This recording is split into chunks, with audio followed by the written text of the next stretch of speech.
Thanks for having me. This is what we see from the outside world of. This is Iraq in the media. Bombing, destroying, building on country of war.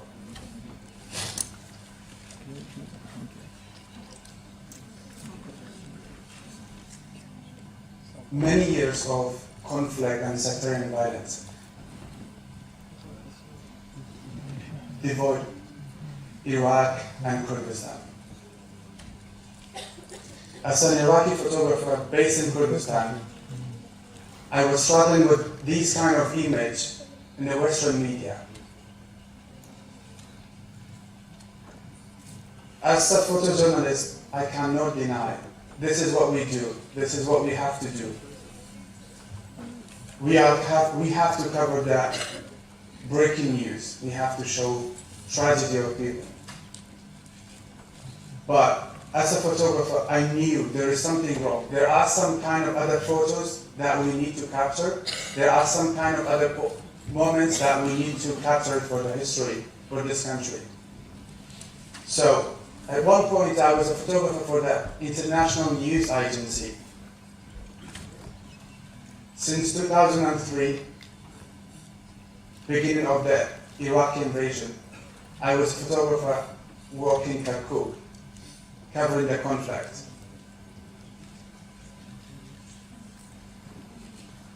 One day, I was photographing an explosion in Kirkuk, a car bomb in Kirkuk, that killed 13 people, 13 Iraqi or 13 Kurds, 13 Turkmens, you can name it, 13 people. I phoned my agency, I called them, I have pictures of a bomb that just killed 13 people and injured many others. They called me, no thanks. We have another story, another big bomb in Mosul that killed 35 people and injured many more. This is the explosion that I just shot. And that was just a moment that I was thinking,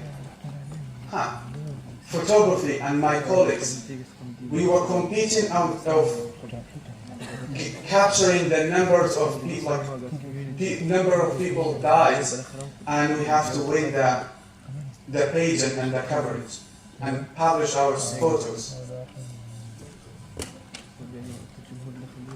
I cannot deny, I cannot say news and capturing these moments is not important.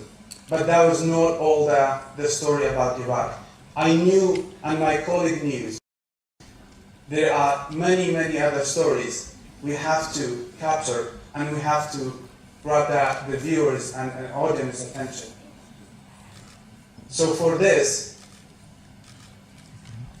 the question, in my world of photography, it was all about blood, people dying, people getting killed, buildings are destroyed. This was all about. And I was wondering, where's the beauty? Where is the beauty of photography? And where is the curiosity that I wanted to explore? And in the same time, I wanted to my colleagues, my photographers, to do the same, to go for the other stories that it's not being covered. So that's why 2010, me and a couple of other Iraqi photographers, with the help of my colleague Sebastian Mara, we established the first Iraqi photo agency. What we do, our goal, our photographers are trying to cover different views, different stories of Iraqis and Kurdistan. They do the daily life, they do the everyday news of people. People are living. There is not only bombs, there is not only blood.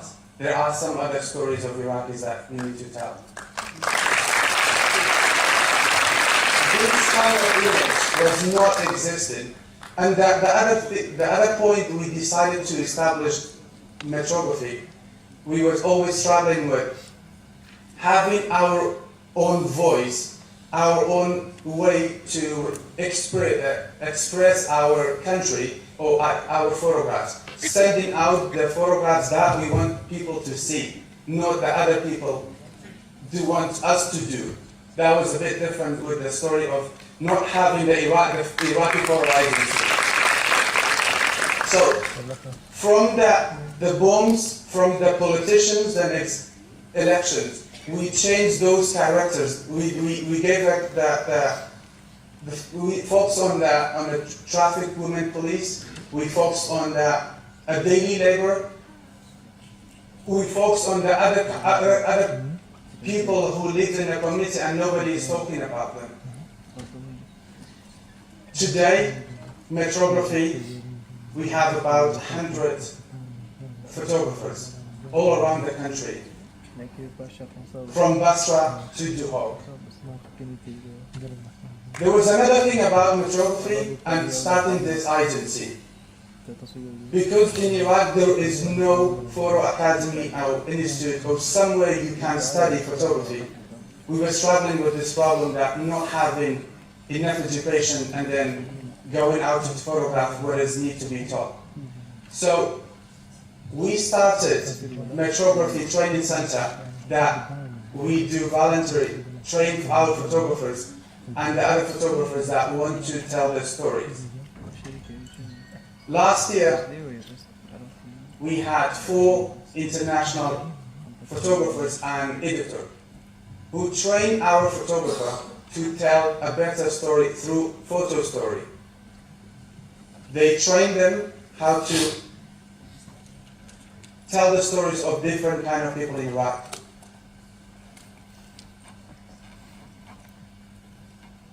Our photographer, this course will change the view of our photographer from photographing politicians, bombs and bloods and people dying to taking a photograph of everyday of people's life and the stuff that we're not seeing often in the media. So last year, one of our photographers who probably benefited most from the course, Ali Arkadi, he came to us with a small selection of photographs of an Iraqi soldier who was wounded and who was lost his leg in a roadside bomb in Fallujah. His name was Hussein.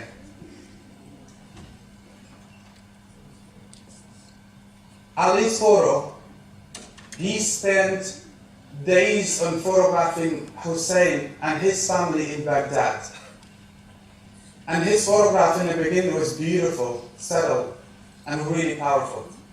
So we did select 26 photos of this story, and our editor put it on our website. We published it on our website, and from there send it out from social medias and to the editors.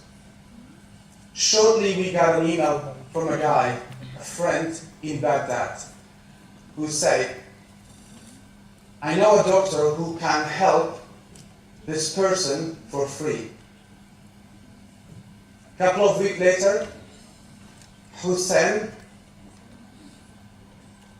was visiting the doctor and trying to get his leg inspected.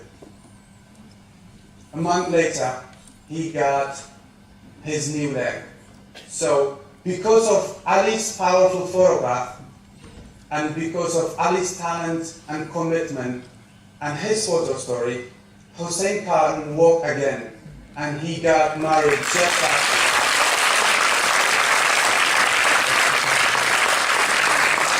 So, there are a lot of debates about this, that photography can really change the world. I think this shows, yes it is. And metrography now is evidence that everyone can take it. You can take it as an idea and change it, make it to the action. And I think that my whole speech, it's not about an agency, it's not about Ali, it's not about myself. It is about, if you have an idea and you want to do it, go out and do it. It's going to change people's life, like just a second.